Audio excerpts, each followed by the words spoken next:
YouTube, Instagram və TikTok hesablarımı takip edib videonu bəyənib dostlarınızla paylaşmağı unutmayın.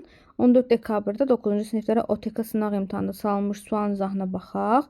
Nisbəti hesablamaq lazımdır. Gəlin bu nisbəti bu formada yazaq. 10-da 8-i adi kəsir formasında yazaq və ixtisar aparaq. 2-yə ixtisar gedir. Burada 5 qalır, burada 4 qalır və çarpaz vuraq. 5 vur 2A çıx B bərabər 4 vur A üstə gəl B formasında yaza bilərik. Gəlin çarpaz vuraq. 10A çıx 5B bərabər 4A üstə gəl 4B. A'lar bir tərəfə, B'lər bir tərəfə keçir. 10A çıx 4A və biz bilirik ki, əks işarə ilə keçirmək lazımdır. 4B üstə gəl 5B.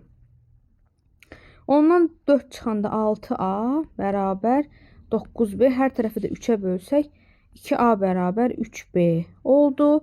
Və biz burada 2 ilə 3 qarşılıqlı sadə ədədlər olduğuna görə A'ya 3 deyə bilərik, B'yə də 2 deyə bilərik. Aparaq indi bizə verilən nisbətdə yerinə qoyaq.